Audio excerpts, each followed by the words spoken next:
Mes chers amis, l'heure est grave. Pour ceux qui n'ont pas encore écouté le discours historique du Premier ministre burkinabé, je vous invite à aller écouter ce discours. En effet, le Premier ministre burkinabé souligne comment la Chine s'est industrialisée en moins d'un siècle, pendant que l'Afrique cherche même à assurer l'autosuffisance alimentaire.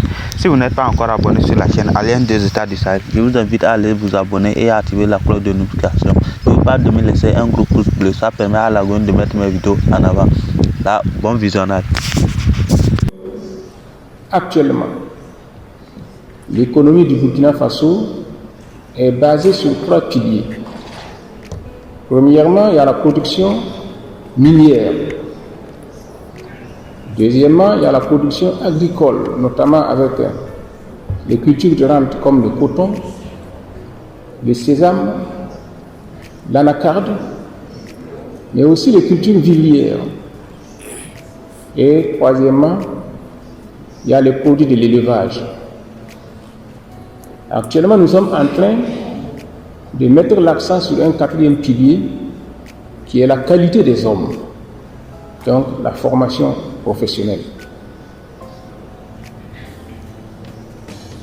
Le thème de cette conférence, donc, nous intéresse beaucoup, puisqu'il s'agit de l'industrialisation et de la modernisation de l'agriculture. À ce titre, la Chine est une référence pour nous. En moins d'un siècle, la Chine s'est industrialisée, a modernisé son agriculture, est parvenue à l'autosuffisance alimentaire et s'est mise à exporter ses productions. Donc l'exemple chinois doit nous inspirer.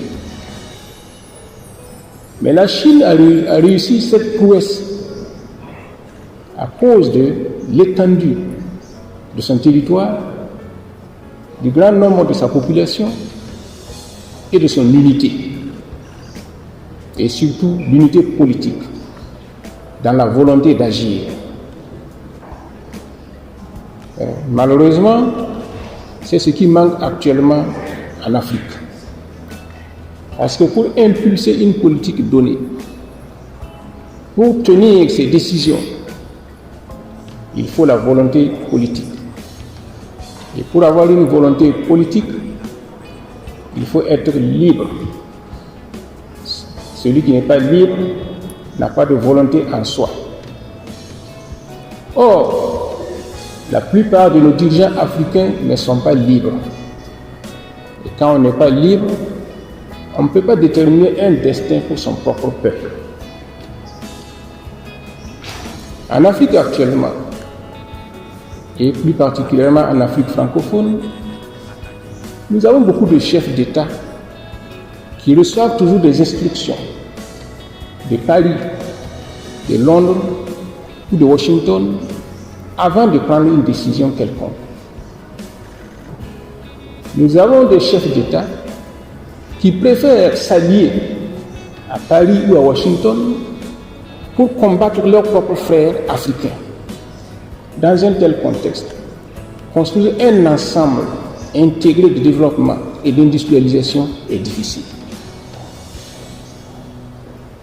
Pour ce qui concerne mon pays, le Burkina Faso, nous avons remarqué qu'en Afrique de l'Ouest, la coopération entre États était difficile, dans la mesure où d'autres chefs d'État reçoivent des instructions ailleurs pour les exécuter contre même d'autres pays d'Afrique de l'Ouest. Ce constat nous a amenés, de concert avec le Mali et le Niger, à quitter l'organisation sous-régionale qui est la communauté économique des États de l'Afrique de l'Ouest. Et je peux vous dire que maintenant il se passe quelque chose de nouveau en Afrique. Parce que les 3 pays, le Mali, le Burkina Faso et le Niger, qui ont constitué une alliance le 16 septembre 2023, ont, à partir du 6 juillet 2024, constitué une confédération d'États.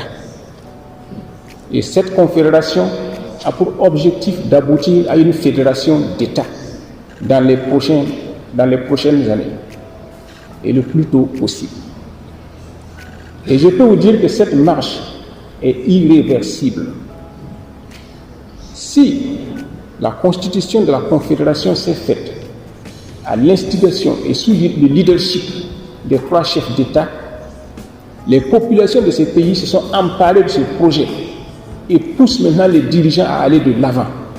Donc ce n'est plus une affaire de dirigeants, c'est devenu une affaire des peuples de ces 3 pays. Et sur ce plan, je peux vous dire que la coopération avec la Chine peut avoir beaucoup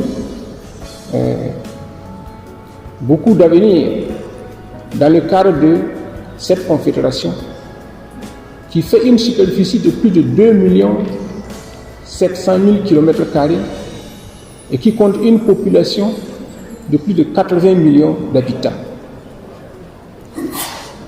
Mais il faut dire que la modernisation de l'agriculture et l'industrialisation nécessitent des préalables. Et ce préalable, c'est quoi? C'est l'énergie, la production énergétique, qui est le maillon faible de nos pays. Par exemple, chez moi, au Burkina Faso, pendant les périodes de chaleur, les pics de chaleur, on est obligé de procéder à des régulations énergétiques par des coupures de courant afin de pouvoir donner satisfaction à tout le monde parce que la production énergétique n'est pas suffisante.